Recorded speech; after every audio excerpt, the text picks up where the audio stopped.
Hi, Assalamualaikum warahmatullahi ta'ala wabarakatuh. My name is Farah Natasha binti Razali along with my group mates Atira Karyani.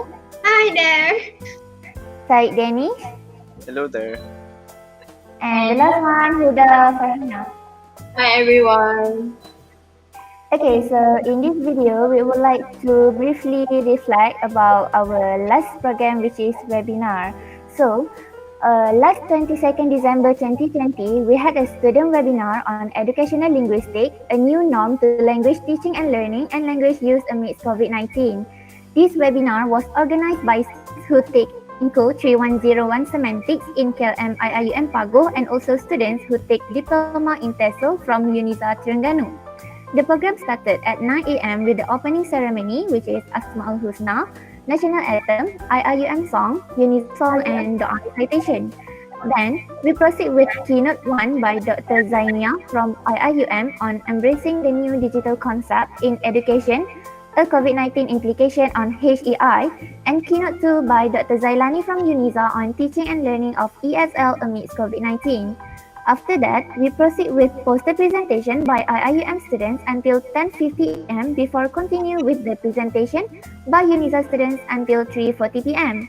Before disperse, we had a photography session.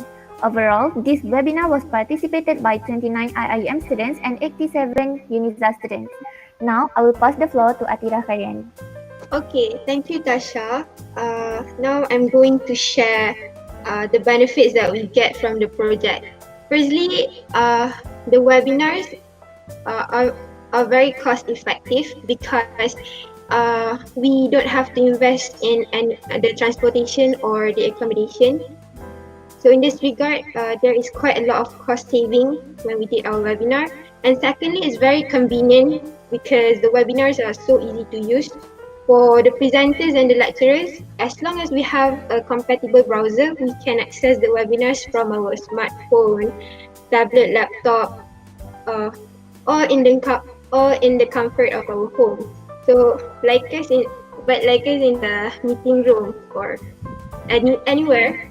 So I think it's very convenient that we did the webinars. And then the webinars also offer a wider reach. So this webinar, we collab with the UNISZA. So the participants were over 100. But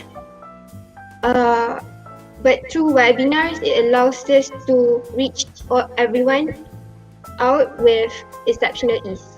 Compare this to face-to-face classes, which are only accessible to limited number of people that a class or lecture hall can host. So through webinars, we have the capability to reach out to more people, so we get to access a wider number of students with ease. Last but not least, through webinars, it allows us as the participants to grow our networks.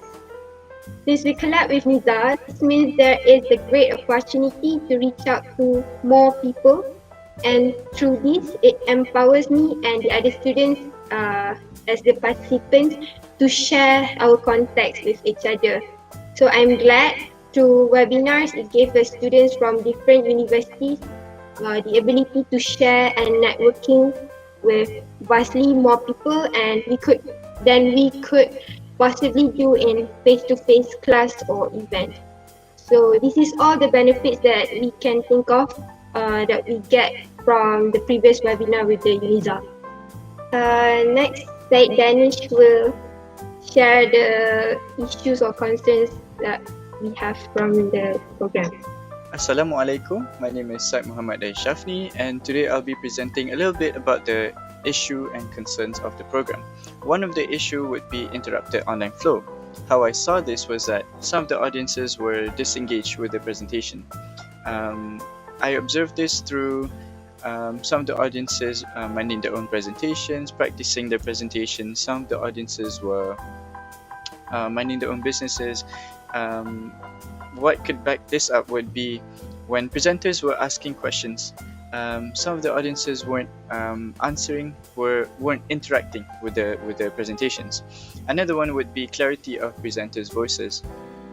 I know this would be an inevitable event, but some of the voices were a bit too clear, a bit too slow, was a bit too loud, but some were just right. And I think all this could contribute towards time management, maybe beginning to ending in between presentations.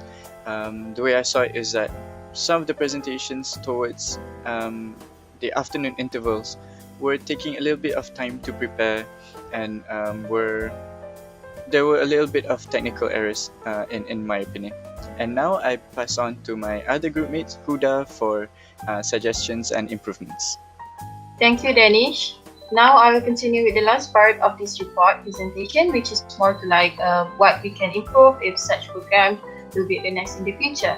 So, as the main issue or concern of this program is the internet connectivity that interrupt the flow of the program. Therefore, things we need to improve in the future programs that we need to ensure a full preparation of all participants of the webinar.